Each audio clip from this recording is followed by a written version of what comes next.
bien salut tout le monde et bienvenue pour cette nouvelle vidéo où on va parler des avantages et des inconvénients de vivre chez les parents. Alors, comme vous le savez, moi je vis avec mes parents.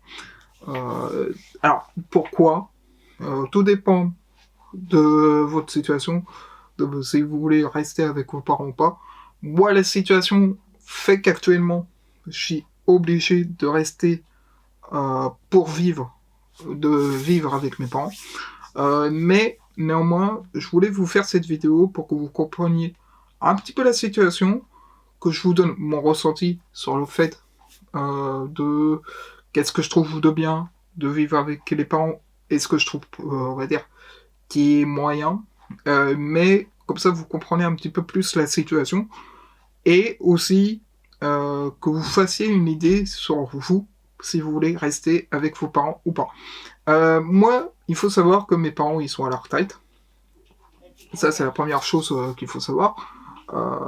Et deuxième chose, c'est que ils peuvent plus porter. Ils peuvent plus porter les courses. Ça, c'est ce qu'il faut savoir. Parce que depuis l'accident de mon père, je vous en avais parlé, ça remonte à 2021, je crois. Je vous en avais parlé de son accident, où il s'est fait renverser par un scooter. Et le scooter avait fait un délit de fuite. Et du coup, mon père, il avait été à l'hôpital, etc. Donc depuis, il peut plus rien faire. Enfin, il peut faire des choses, mais pas tout. Notamment porter les courses, par exemple, ça, il peut plus faire. Ou tout ce qui est tâches administratives, maintenant, il a un peu plus de mal. Ma mère, c'est pareil, elle peut rien porter, surtout qu'elle voit que d'un seul œil et elle entend que d'une oreille depuis sa naissance. Donc ça, c'est deux choses qu'il faut prendre en compte dans les inconvénients que j'ai moi de mon côté.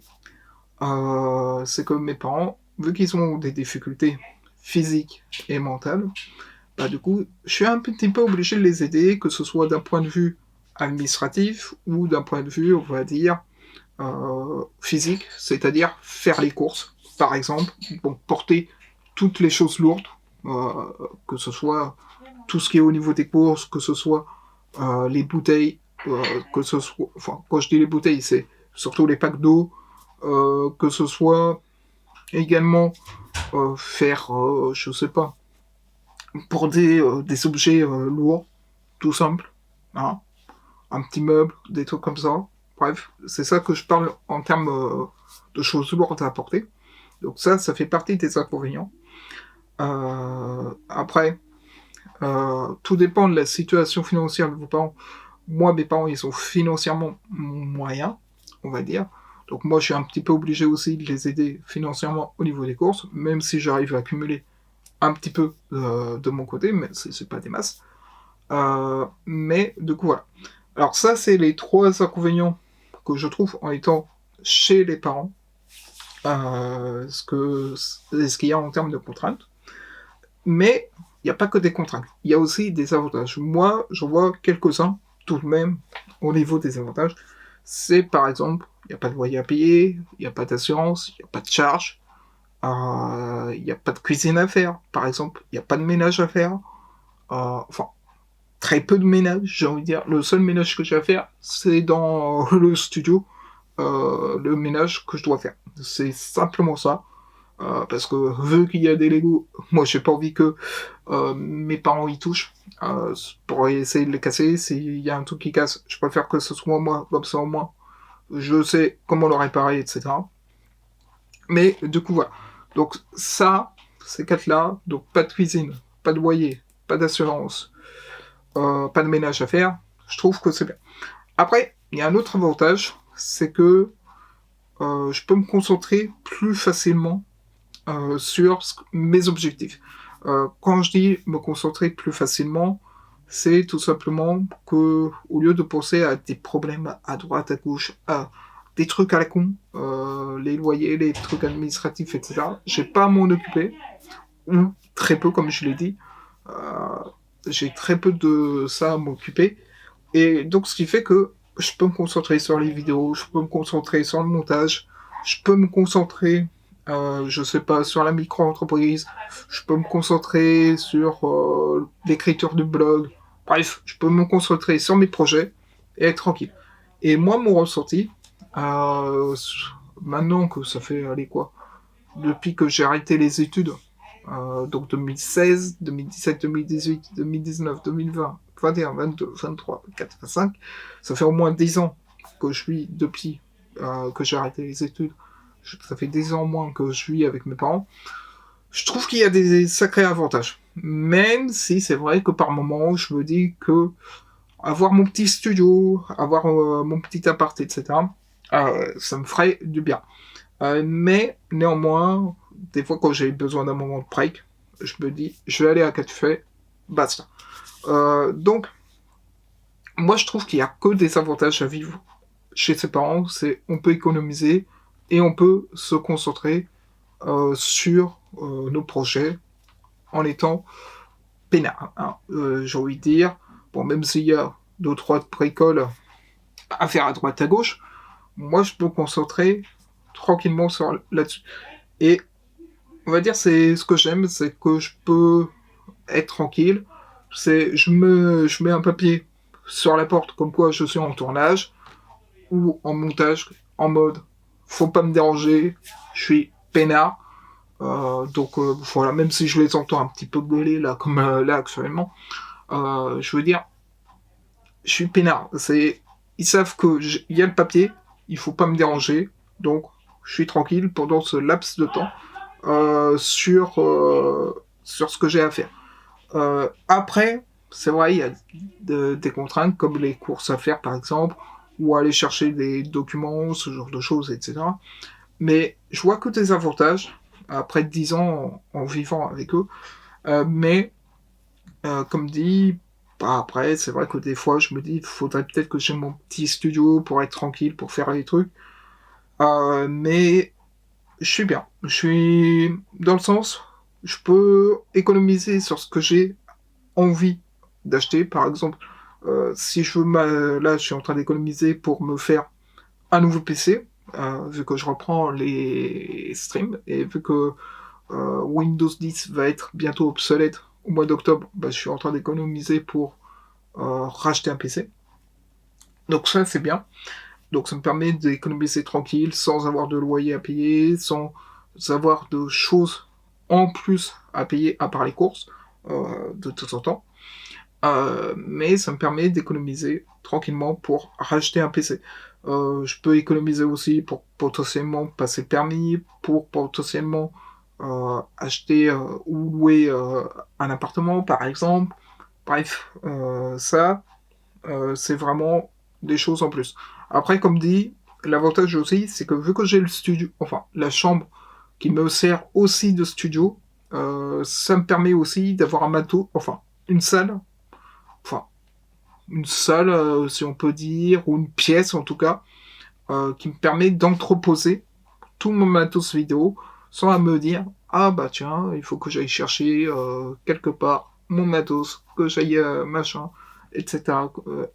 Bref, j'ai tout mon matos qui est là, à disposition, même si c'est vrai que le studio, chambre, je voudrais bien changer des choses comme le papier peint, j'en ai un peu marre de voir ce papier peint qui me sort par les yeux. Mais bon, ce que je veux dire, c'est que tout dépend de votre situation, que ce soit financière avec vos parents, comment vous vous entendez avec vos parents. Euh, Moi perso, on va dire, même si la situation elle est moyenne, que on va dire, enfin, que ce soit personnel ou financière, que la situation soit moyenne, euh, personnellement, je regrette pas de continuer à vivre avec eux. Pourquoi? Parce que je me dis, si j'étais tout seul, bah, il y aurait peut-être quelques petits problèmes. Mais du coup, en tout cas, cette perspective d'être à la maison chez soi, ça me permet de me concentrer sur autre chose. Ça me permet de me concentrer sur tous les projets que j'ai à faire et à être tranquille. Je sais que ça fait beaucoup de choses que je répète, mais en fonction de ce que vous êtes avec, enfin la situation dans laquelle vous êtes avec vos parents, moi je vous conseillerais tout de même de vivre un petit peu avec vos parents, que ce soit suite à votre première embauche, comme ça vous permet d'économiser un peu, Moi, j'ai un pote, c'est ce qu'il a fait. Il a eu son job en CDI. Il a économisé un petit peu pendant je crois qu'il a économisé 1 ou 2 ans, je crois. Bon, après, lui, la situation financière de ses parents lui permettait de faire ça. Et lui, il s'est pris un appart. Donc, il est devenu propriétaire. Et lui, il a pu avoir un appart derrière, tranquille, à ce niveau-là. Mais moi, pour l'instant, j'économise. Et après, on verra pour l'appart. Mais ce que je veux dire, c'est que, en fonction de votre situation financière, moi, je vous conseillerais au moins 1 voire 2 ans, peut-être plus, si vous êtes comme moi. Mais ça vous permet justement de rester dans votre optique, de faire vos objectifs et de penser à vos objectifs et d'essayer de les réaliser au maximum. Je reconnais qu'ils sont encore chez leurs parents, enfin, là il y a un YouTuber que je regarde de temps en temps, il s'appelle Craig. Lui il est encore chez ses parents. Vous regardez Inox et Michou à un moment donné, c'était encore chez leurs parents. Il y a plein de youtubeurs comme ça qui ont été chez leurs parents, qui ont pu après se développer et quitter leurs parents. Mais moi, ce que je trouve qu'il y a de bien, c'est que plus vous restez, plus vous pouvez vous concentrer sur vos objectifs. Et moi, c'est le cas. C'est que je peux me concentrer sur les objectifs que j'ai à mener sans me préoccuper des autres choses à ce niveau-là. Bref, vidéo un petit peu blabla pour aujourd'hui, mais je voulais la faire. Je voulais vous la faire parce que il y a des fois où je me dis que ça va et des fois ça va pas. Voilà. Et donc je voulais vous faire une petite vidéo pour vous expliquer un petit peu pourquoi il y avait des avantages et des inconvénients à ce que je vive encore chez les parents et pourquoi j'étais chez les parents tout simplement. Bref, j'espère que la vidéo vous aura plu. Si c'est le cas, n'hésitez pas à mettre un petit pouce bleu, à commenter. Je lis toujours en commentaire à ce niveau-là. Et du coup, voilà.